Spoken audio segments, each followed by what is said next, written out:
Lo que no puede ser España es un coladero, que cuando decimos la sanidad es universal en España no es para el universo mundo, es para los españoles y los que viven aquí. La industria farmacéutica ejerce presión en todos los ámbitos sanitarios. Domina la agenda de formación de los médicos, domina la agenda de investigación. Yo le pregunto, ¿descarta usted rotundamente aplicar copago en función de la renta? Sí, yo no voy a hacer el copago. Juro que dejaré en un segundo plano mi ética y mi moral en épocas de crisis financiera. El precio de los medicamentos es puramente arbitrario. Mire, en Andalucía se tarda 35 horas para que te atiendan en urgencia. En Madrid, los grupos de los médicos se quitan unos a otros los pacientes, porque no hay listas de espera. Pues mire, yo mantengo que puede haber casos puntuales de desnutrición y que esa responsabilidad corresponde a los padres, pero... La situación está controlada.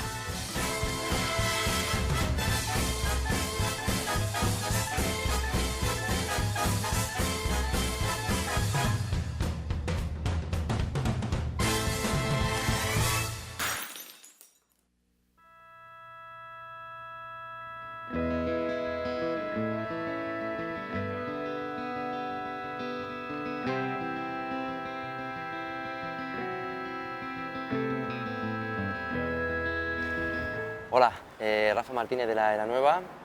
Muy buenas tardes. Buenas tardes. Mira qué sitio tan chulo. Puede parecer que lo hemos cogido adrede, pero no. Es que no teníamos ningún sitio dentro.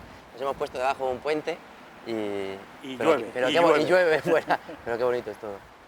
Nos hemos, médico de familia en Vitoria, técnico de la unidad docente de salud de Vitoria. Queremos hablar contigo de educación y medicina. Y con la primera pregunta, ¿es compatible la práctica clínica con la enseñanza? No solo es compatible, sino que en los tiempos mitológicos la figura del médico iban de la mano las dos vocaciones, ¿no? La de sanador y la de tutor, la de mentor, Quirón, que era el centauro bueno, que la palabra la tenemos, no sé si lo vinculamos a la propia figura mitológica, pero quirófano y todas estas cosas algo tiene que ver con el nombre. Pues Quirón era experto médico y a la vez tutor y mentor de todos los grandes héroes de la antigüedad clásica, ¿no? Peleo, Aquiles, Jasón, el propio Heracles e incluso el mismísimo dios de la medicina que fue Asclepio, ¿no? O sea que siempre han ido de la mano y en estos tiempos evidentemente también. Hay un componente docente que va asociado y que probablemente ejercen de manera más intensa aquellos que tienen un verdadero compromiso con el profesionalismo y por lo tanto un verdadero compromiso con sus pacientes. Probablemente los que más compromiso tienen con los pacientes tienen más compromiso con la docencia y con sus residentes, con sus estudiantes. De hecho, casi siempre que se hace un estudio sobre calidad profesional, uno de los ítems que se mide es si es tutor o no, para saber si hay sesgo por ahí. Sí. Pero bueno, una cosa es enseñar la práctica clínica, que hay muchos matices y muchos conocimientos, pero una parte que casi no se enseña ya es la parte humana de la medicina. Es como si en la consulta lo hubiésemos separado, enseñamos cómo explorar una barriga, cómo ocultar un corazón, pero la parte de gestionar las emociones ya la hemos dejado un poco de lado. ¿Es posible que el que no enseñemos en esa parte humana, es que tampoco la aplicamos tanto? Bueno, evidentemente, cuando decíamos ahora vocación docente, evidentemente estamos hablando de transmitir conocimientos, pero no solo conocimientos, estamos hablando también de transmitir valores, ¿no? Entonces, ¿cuáles son esos valores o qué lleva detrás toda esta cuestión, ¿no? No sé cómo acabas de decir, lo de las emociones. Perdón, te has referido a las emociones, ¿no? Sí, ¿cómo? Entonces, que no se gestiona así. Eso es. Bueno, es que lo emocional incomoda. Claro. Y por lo tanto hay gente que prefiere sacar eso de la agenda de su día a día, ¿no? Como si no existiera. Como si no existiera, evidentemente. Entonces siempre ha habido, o sea, ya hace un montón de años, C.P. Snow dio su famosa conferencia, que luego se convirtió en un ensayo, que se llamaba Las dos culturas, ¿no? Por un lado hablaba de todo lo que es, esas dos culturas eran todo lo que es ciencia, y por otro lado todo lo que son humanidades, ¿no? Parece que estas dos cosas no encajaban. Sus amigos científicos no eran capaces de ahondar demasiado en cuestiones que tenían que ver con las humanidades y sus amigos humanistas sabían muy poco de ciencia hasta de las cosas más básicas y de divulgación, ¿no? Ha habido mucha gente que después de eso ha tratado de abogar por una tercera cultura que de alguna manera fusione estas dos cosas, ¿no? Pero parece, y fruto de la sociedad en la que vivimos además en este momento, en la que hay una fe casi ciega en el progreso tecnológico, que esa tercera cultura y unir estas dos cosas que decimos era sobre todo a expensas de la ciencia. Vamos a divulgar ciencia para que la gente de las humanidades lo entienda, ¿no? Pero el hecho de incorporar habilidades humanísticas a lo más puramente científico, parece que eso ha sido, o que está siendo, un poco más difícil, ¿no? Porque las emociones incomodan, al hilo de lo que tú has mencionado, las emociones, y entonces, ¿cómo hablarle a alguien? Que si este es el contexto, vamos a decir que general de la profesión, ¿cómo hablarle a alguien de cosas que no le interesan, ¿no? Claro. Pues un poco andando por ahí, el tema de la reflexión, que leyendo lo que tú habías escrito antes, que dice que la reflexión no se fomenta, yo creo que no solamente se fomente, sino que además se impide la propia reflexión, en este caso del residente, pero bueno, del estudiante en general. Bueno, en nuestro ámbito concreto hay una cosa que ha hecho bastante daño y es una cosa que se llama protocolo, ¿no? Bueno. Es decir, el protocolo nos ha permitido no pensar, y vivimos tiempos en los que decirle a alguien que piense es casi una provocación, casi una provocación. Evidentemente esto ya ha sido señalado un montón de veces, ¿no? A lo largo de la historia por un montón de gente, pero desde luego el pensamiento crítico cada vez es más difícil, y que la gente se cuestione no ya solo qué es lo que está haciendo, ¿no? Que sea capaz de cuestionar todos esos protocolos y de plantearse la práctica de otra manera, entre otras cosas, que desde el feedback que los datos sobre su propia práctica clínica le está dando. Es decir, que solo eso ya debiera hacernos cambiar cosas, pero los tiempos no están para cambiar. Es mucho más fácil seguir el protocolo y seguir en la línea que nos marcan, ¿no? Parece que hemos pasado de una enseñanza en la carrera, digo, de la acumulación de conocimientos, a otra, ahora de residentes, de mimetismo, ¿no? De aprender lo que nos está haciendo el tutor. Pero podemos caer también en ese paternalismo, en imitar realmente al tutor, y no pasar de ahí, me refiero. Bueno, imitar no es paternalismo, es decir, evidentemente el aprendizaje por observación, que la imitación puede ser eso, es un mecanismo clave, ¿no? Y en los roles del tutor, que Harden ha definido no hace muchos años y que saca un montón de ellos a relucir, pero hay una cosa fundamental que es el tutor como modelo, ¿no? Como modelo en la práctica asistencial y como modelo como docente. Y evidentemente eso es una manera fundamental de aprender, ¿no? Pero cuando dices paternalismo, claro, ¿qué está haciendo? ¿Qué hace el tutor? El tutor puede... Esto es lo mismo que entre profesional sanitario y paciente. Al final el marco de relaciones que podemos establecer, que puede ser una relación paternalista o puede que no. Pues con los residentes es lo mismo y yo soy el que decido. Yo como tutor puedo dedicarme a diseñar tareas que de alguna manera traten de fomentar la autoeficacia del residente, que traten de fomentar la atribución al propio esfuerzo, que enfatizando el esfuerzo, lo que estoy haciendo es que favoreciendo que el paciente atribuya a su propio esfuerzo el éxito en su día a día, ¿no? En las acciones que realiza. Claro, frente a eso, que evidentemente cuesta mucho esfuerzo, a una actitud absolutamente protectora en la que no soy el tutor, soy el padre o soy la madre de mi residente, pues bueno, la diferencia es evidente, ¿no? Lo que nosotros queremos es que se produzca el aprendizaje del médico inexperto, que es el residente, que es el estudiante que está acompañándome como tutor, ¿no? Entonces, ¿cómo favorezco el aprendizaje? Porque el aprendizaje, lo primero, busca el largo plazo, es decir, tiene que ser algo duradero. Entonces, primero busca el largo plazo. Segundo, lo que busca es generar cambios cognitivos que de alguna manera se traduzcan en cambios de conducta, y eso solo cabe desde la experiencia, ¿no? Si mi actitud es absolutamente proteccionista y no permito la experiencia, pues bueno, eso puede acabar transformándose, como ya decía Dewey hace un montón de años, en una experiencia deseducativa, ¿no? El hecho de que no pueda hacerlo desde la experiencia se transforma en una experiencia deseducativa. Pues con esto dos cosas. Primero, cuando llegas justo a la residencia, recién salido del MIR, hay dos maneras de aceptarte en el hospital por norma, que suele ser una, nunca vas a saber más de medicina que ahora, después de haber hecho el MIR, ¿no? Después de saber toda la medicina, y luego la otra, la de justo al contrario, ahora es cuando menos sabes y aquel que te empieza a reflexionar, te empieza a enseñar desde la duda, desde la propia reflexión. Eso por un lado, y luego por el otro, cómo generamos ese autoaprendizaje, o sea, cómo generamos que sea el propio residente que tenga más participación en su formación y quizá lo motive más a ella. Vale, son dos cosas muy... Totalmente. Por un lado estás hablando de la dualidad entre conocimientos y experiencia. Claro. Entonces, evidentemente las dos cosas son necesarias, pero las cosas son necesarias porque, claro, si el escenario es solo uno, estamos hablando de blanco, si el escenario es solo otro, estamos hablando de negro, y las cosas no son ni blancas ni negras, las cosas son grises. ¿Hace falta experiencia? Por supuesto. ¿Hace falta conocimientos? Por supuesto.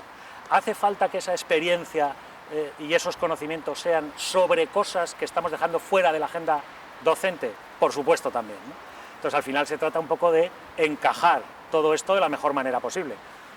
Y ese es el papel de un buen tutor, tratar de dirigir de alguna manera ese proceso de aprendizaje. Lo que ahora has dicho al final, de autoaprendizaje. Bueno, decíamos que una cosa es la pedagogía, decíamos que una cosa es la andragogía y que otra cosa es la euterogogía, ¿no? Entonces, no se trata... estamos hablando de adultos, por lo tanto, si estamos hablando de aprendizaje de adultos, desde luego cierto grado de autonomía tiene que haber. El instructor está jugando un papel, pero todo el protagonismo no puede ser del instructor y tú aprendes, sino que tiene que haber autonomía por parte de ese aprendiz, de ese médico inexperto, ¿no? ¿Hasta dónde es autonomía? Es decir, es un aprendizaje de adultos, pero con un instructor que de alguna manera está marcando una serie de pautas, una serie de mínimos, tenemos una lista de dominios competenciales en las que tienes que cumplir unos mínimos en este dominio, en este dominio, en este dominio, o estamos hablando solo de autoaprendizaje, ¿no? Que sería el tercer paso.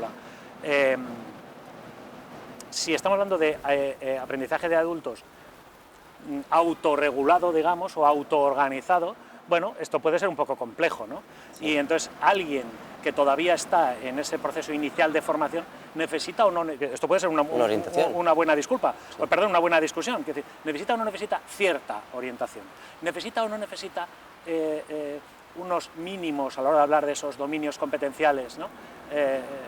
Que mencionábamos antes, porque lo otro, quiero decir, ese autoaprendizaje autodirigido, ese aprendizaje autodirigido, bueno, evidentemente todo lo que es el proceso de aprendizaje que va a durar hasta el día que nos jubilemos y más allá, porque seguimos aprendiendo, ¿no? Ahí sí que cabe mucho más el autoaprendizaje. Lo que pasa es que nosotros ya somos un poco más viejos, pero vosotros, que sois gente más joven, evidentemente estamos en el siglo XXI y las cosas han cambiado. Sí. Entonces, hoy hay otras herramientas y otros instrumentos, y cuando hablamos de entornos personales de aprendizaje, por ejemplo, y tú has contado algo que aunque no le dieses el nombre, lo que estabas contando era eso, ¿no? Cuando hablabas de blogs, cuando hablabas de un montón de páginas web, de posibilidades de contacto vía redes sociales, vía tal, o por ejemplo no ha salido a relucir en la jornada, pero todo el tema de los MOOCs, ¿no? De los cursos masivos y abiertos, todo ese tipo de herramientas que están ahí y que permiten que la gente construya sus propios entornos de aprendizaje, evidentemente ese es el camino a futuro, ¿no? Pero ¿dónde empezamos? En ese continuum que es desde cero autonomía a toda la autonomía por parte del aprendiz, bueno, hay que ir soltando poco a poco, ¿no? Generar ese sentido de independencia en la formación del residente. Generar también espacios de reflexión entre tutor y residente y que se vayan acomodando. ¿Cómo generamos esos espacios de reflexión entre ellos? Porque yo entiendo que la administración tampoco deja mucho más tiempo. Estamos en la consulta, tenemos unos límites, como no quedemos por la tarde tomar un café, es que no hay mucho más. ¿Cómo generamos esos espacios? Bueno, yo he empezado comentando que la docencia en este momento no importa demasiado, está fuera de la agenda de los servicios de salud, y realmente el ánimo de cada tutor concreto, porque esto no tiene ningún tipo de premio, no tiene ningún tipo de reconocimiento, no tiene ningún tipo de gratificación, sino que la gratificación tiene que ver con la satisfacción íntima que cada profesional siente compartiendo no solo conocimientos, decíamos antes, sino valores, conocimientos y valores, esa transmisión de conocimientos y valores a los aprendices, ¿no? Al médico inexperto. Entonces, como está fuera de la agenda de los sistemas de salud y de muchos profesionales, pues ¿cómo generar esos espacios? Pues como buenamente puedas, cada uno como buenamente pueda, ¿no? Lo que pasa es que el verdadero lugar de aprendizaje es la propia consulta, con lo cual el espacio le tenemos permanentemente abierto, que es, yo creo que es la propia consulta. Quizás es más la actitud de intentar reflexionar. Hombre, la actitud, por supuesto, la actitud. Es que, o sea, si no hay actitud nos olvidamos de todo lo que estamos Lo que estabas comentando. planteando también un poco antes tú, cómo tenemos que medir a un residente, es quizá la diferencia entre medir conocimientos y medir competencias. Exacto. Lo que pasa es que lo que tenemos que hacer es medir lo relevante, para después calificar con toda la justicia posible, pero medir lo relevante. Entonces, ¿qué es lo relevante? Hombre, hay mucha gente que está trabajando en esto desde hace mucho, ¿no? Entonces, aquí, por ejemplo, Jesús Morán en Cruces han definido un modelo de competencias en las que hay 7 dominios competenciales básicos, en los que uno de ellos son los conocimientos, evidentemente. O sea, sería ridículo pensar que no tenemos que tener conocimientos científicos para ejercer una profesión como la nuestra. Claro que sí. Pero ese es uno de los 7 dominios competenciales. Hay más, ¿no? Entonces, lo que es igual de impensable para ejercer nuestra profesión, no tener conocimientos, es igual de impensable, digo, no tener un sentido, del profesionalismo, es decir, dónde está la ética, dónde está el manejo de lo relacional, la comunicación, la preocupación por la globalidad del sistema sanitario, bueno, una serie de cosas que están ahí. Y claro, la pregunta cuando decimos además medir lo relevante y calificar con justicia, hombre, en la carrera si no aprobabas pediatría no te daban el título, por mucha matrícula que tuvieses en el resto de las asignaturas. ¿Qué hacemos aquí? Es decir, ¿qué significa medir lo relevante y qué significa calificar con justicia? Porque alguien puede tener muchísimos conocimientos, pero puede que en el resto de esos dominios competenciales sus habilidades sean más bien bajas, ¿no? Tenemos un problema. Sin ser Houston, ¿no? con todo esto. Para finalizar, simplemente, cuando un tutor quiere ser tutor, ¿qué ha de plantearse? O sea, ¿qué es lo que cada tutor debería pensar que quiere hacer? Y también la otra parte, porque como residentes siempre nos estamos quejando continuamente, que si la unidad docente no nos hace buenos cursos, que si la administración no me deja tanto tiempo, que si la guardia, que si no tengo tiempo, no tengo posibilidades. Pero ¿qué tiene que hacer un residente para salir de ese bucle y formarse? ¿Qué tiene que hacer un residente para no quedarse en el victimismo? Las dos cosas. Vamos a ver, ¿qué tiene que hacer el residente? Pues simplemente vivir su tiempo. Y el tiempo del siglo XXI, que estamos hablando de aprendizaje de adultos, y hemos dicho, vale, no tiene que ser todo autodirigido, pero no es pedagogía hecha para niños iba a decir de EGB, para niños de primaria, ¿no? No es pedagogía para niños de primaria. Entonces, tú eres autónomo, tú juegas un papel, entonces juégalo. Si eres autónomo, juega tu papel. ¿Y qué significa esto? O sea, en el mundo, por eso decía lo del siglo XXI, o sea, tenemos un montón de posibilidades, y eso de los entornos personales, que emplea a crearte cosas. Si realmente tu unidad docente no te ofrece lo que tú necesitas, o tu tutor no te ofrece lo que tú necesitas, primero, ponlo en evidencia. Es decir, háblalo, dilo, incluso exige cosas, ¿no?, a tu unidad docente, a tu tutor, a quien sea. Y segundo, derrocha autonomía por todos los lados y empieza a crearte tus propios entornos de aprendizaje, busca iguales, muévete en las redes sociales, haz lo que quieras que te permita avanzar, porque desde luego las posibilidades existen y mucho más para vosotros, y una prueba es esto que estáis haciendo, ¿no?, ahora. ¿Y por parte de los tutores? Y por parte de los tutores, ¿qué es lo que tienen que hacer? Dices. Bueno, yo me imagino la reflexión que yo tengo que dar, si yo fuese tutor, de, oye, pues voy a ser tutor. ¿Qué tengo que reflexionar para poder intentar hacerlo lo mejor posible? Bueno, pues no sé qué decirte, quiero decir, un poco lo mismo, ¿no?, probablemente, pero lo que sí que es fundamental es que no tengas ganas, es decir, para ser tutor lo que tienes es que tener ganas de tener algún tipo de estímulo intelectual. Los residentes, muchas veces se vive la relación, es verdad que los tutores dan mucho a los residentes, pero los residentes dan mucho a los tutores. Tener residentes, o sea, un centro de salud sin residentes es como un jardín sin flores, ¿no? Los residentes sois un estímulo intelectual permanente, entonces cualquier profesional que no tenga ganas de dormirse en los laureles, que tenga curiosidad por las cosas, que quiera seguir avanzando, que quiera tener esos estímulos intelectuales, pues yo creo que, y como siempre hemos dicho, que han ido de la mano, pero si tú tienes conocimientos y tienes valores, tienes que jugar ese papel de transmisor, pues si logramos juntar estas dos cosas, es que no hay otra, debes, no tienes, que debes ser tutor, ¿no? Es un deber. Bueno, Rafa, pues un verdadero placer, muchísimas gracias, y veo que hay esperanza en las unidades docentes. Vale, pues lo mismo te digo, muchas gracias a vosotros por darnos este espacio y toda la jornada que hemos tenido en Bilbao hoy, incluso con lluvia debajo de un puente. Incluso con lluvia debajo de un puente. Muchas gracias.